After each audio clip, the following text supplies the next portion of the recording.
rolling. Please state your name and outlet, and you can begin. Yeah, Rohan Patel, comic book movie.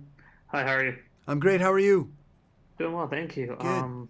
The show is awesome, so I just wanted to get started with like when you have a show that is this massive in scale. What was your sort of initial approach to it? Were you approaching it like a six-part film, or were there any inspirations? Because it does feel very Bourne or any like conspiracy thriller type program. Uh, yeah, it's what is my approach?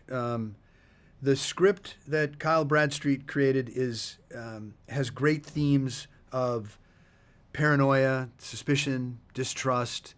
Um, the main character who is a catalyst into the story is Nick Fury, who's a man who has questions about his purpose and his existence, and he's come back to Earth to find his footing again. If you mix all of those things up, my mind immediately goes to film noir.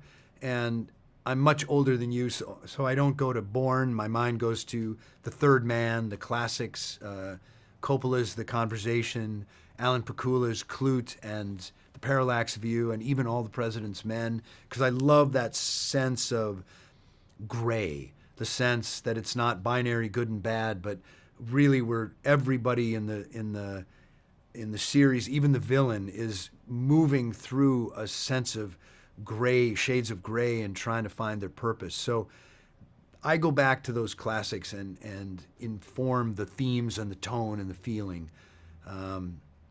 Anyway, how's that for an answer? Yeah, awesome.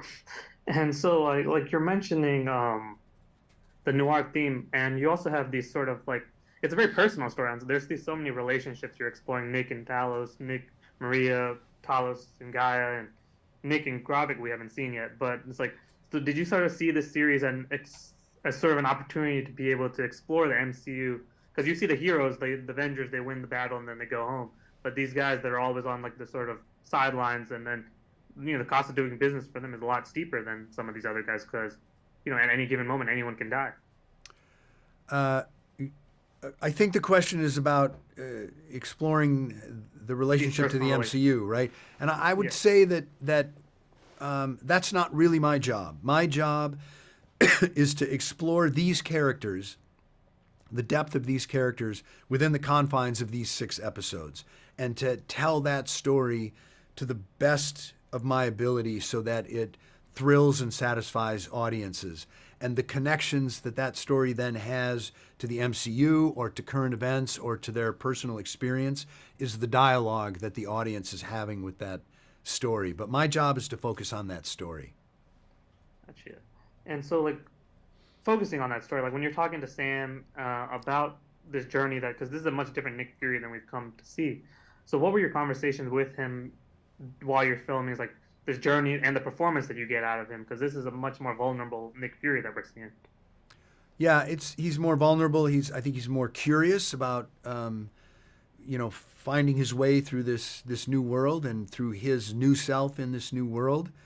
And I think Sam Jackson knows the character of Nick Fury better than anybody on earth, but he's never explored the depth of this Nick Fury that's in this show. And so once again, my job is to create an environment that helps him do that to the best of his ability. I think he and I are closer in age than not, and I think exploring issues of a failing body and wisdom and being on Earth for a long time. I think Sam and I had a lot to talk about our own personal experiences as they related to Nick Fury.